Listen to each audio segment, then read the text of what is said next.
Salut à tous, bienvenue dans cette vidéo sur le symbole de couche vecteur et notamment le symbole point, donc un symbole unique. On a déjà vu dans une précédente vidéo les généralités de la symbologie des éléments vecteurs, donc des couches de données vecteurs. Je ne vais pas re-rentrer ici dans les détails, donc si jamais, allez voir cette précédente vidéo. Ici dans QGIS, j'ai donc une couche de points. Et je vais appliquer un symbole unique, donc je vais aller dans les propriétés de ma couche pour aller voir la symbologie. Donc ici on a plusieurs éléments qui sont à disposition. On a ici déjà des éléments qui sont préfabriqués comme on l'a déjà vu. Donc si on prend par exemple celui-là, on voit bien qu'on a différents symboles simples qui s'affichent. Donc ici je vais simplement annuler et puis revenir sur mon symbole simple à moi. Donc plus en détail pour les points, vous pouvez ici régler couleur, taille et puis rotation de l'élément général, donc du symbole ici général, donc du résultat final on va dire. Moi ce qui m'intéresse c'est plus maintenant d'aller dans le détail. Donc ici si je sélectionne mon symbole simple, eh bien vous voyez tout d'abord que je peux choisir mon type de symbole et puis ça c'est surtout pour utiliser des symboles SVG je dirais. Parce qu'on a plein de possibilités, je ne vous le cache pas, notamment symbole de police, vous pouvez afficher des lettres à choix, symbole de remplissage, générateur de géométrie, etc. Mais c'est des utilisations qui sont avancées, que je ne vais pas aborder ici. Donc ici, on va rester sur symbole simple et ensuite sur symbole SVG. Différence déjà, rapidement, symbole simple, eh bien ce sont ces symboles ici en bas, carré, rond, rectangle, étoile, etc. Si vous voulez afficher des éléments plus complexes, comme par exemple des petits logos de voitures, d'arbres, de soleil et je ne sais quoi, eh bien vous devriez passer par les symboles SVG. Donc tout d'abord, symbole simple. Ici, vous voyez qu'on peut choisir la couleur, déjà la taille, bêtement, la couleur de remplissage, couleur du trait, la bordure, donc si on veut mettre par exemple une bordure en petit trétillé, ici on veut mettre un symbole un peu plus grand, donc on peut faire un grand rond, une ligne en pointillé, bien une ligne en tiret. On peut choisir la taille de la bordure, donc toujours attention à... pardon. Ici, ce soit des millimètres, des points, enfin l'unité voilà, de la largeur, par exemple ici de la taille aussi, donc on peut notamment mettre des millimètres, ou bien des mètres à l'échelle sur la carte, ou bien des unités de carte. Ici en l'occurrence, vu que je suis en coordonnées suisses, c'est un système qui est métrique, donc que je mette en unité de carte ou en mètres à l'échelle, eh bien ça sera la même chose. Par défaut, c'est en millimètres. Le style de jointure, si vous avez un carré par exemple, si je prends un carré, eh bien si je mets rond, on voit que les angles sont un peu plus arrondis que si je mets en oblique ou bien que si je mets en angle droit. Une rotation, ce qui peut être pratique quand on a un symbole. Si c'est un rond, ça ne va pas changer grand-chose.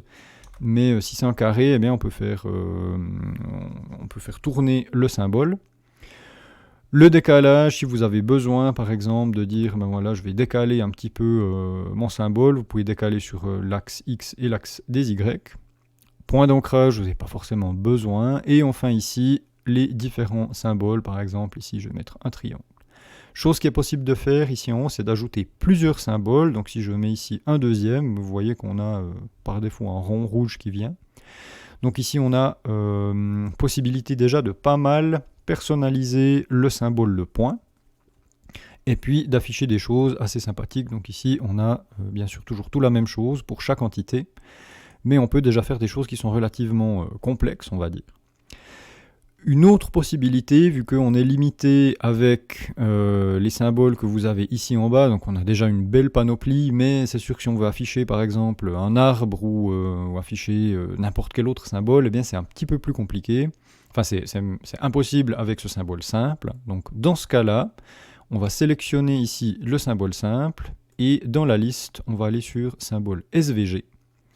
Et dans ce cas-là, le symbole SVG, eh bien, vous allez simplement pouvoir parcourir des éléments qui sont déjà, ici en bas, donc, des éléments qui sont déjà présents dans QGIS. Donc vous avez ici les symboles SVG à disposition.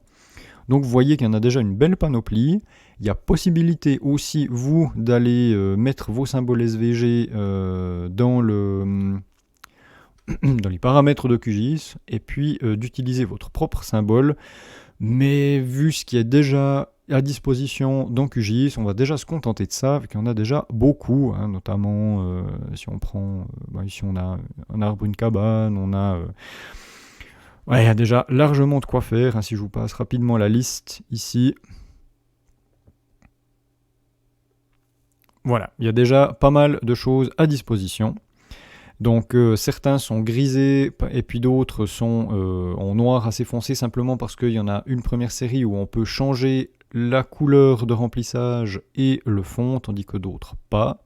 Donc si je prends par exemple ici la tasse, monter un petit peu, je vais la mettre un petit peu plus grande qu'on voit quelque chose, hein. Et puis je vais supprimer, voilà.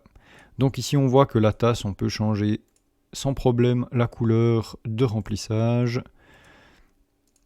la couleur de trait où on peut mettre, voilà, c'est peut-être un petit peu gros 1 mm, mais 0,5 mm, enfin voilà. Donc ici on peut vraiment personnaliser beaucoup de choses. Par contre il y a certains, enfin les zones qui sont noires typiquement, eh bien, ah oui on peut aussi les changer. Ah oui, ils ont pu corriger ça dans la version, une version récente, enfin une des dernières versions de QGIS où on peut maintenant normalement modifier la couleur de trait et la couleur de fond des différents symboles. Donc vous avez le choix de votre symbole.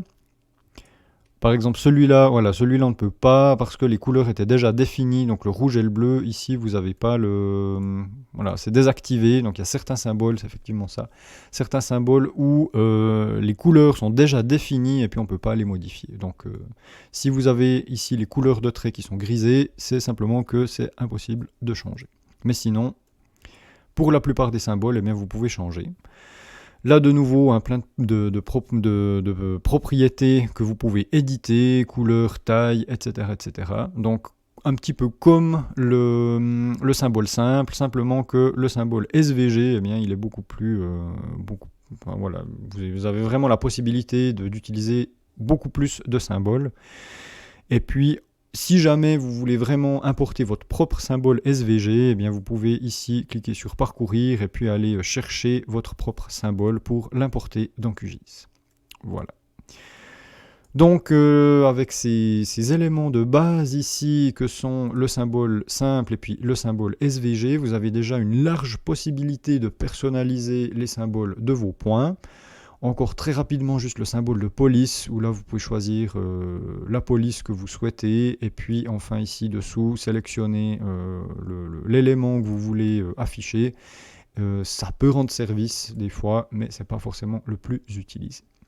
Voilà donc pour le symbole unique pour le point, et puis à bientôt pour une prochaine vidéo.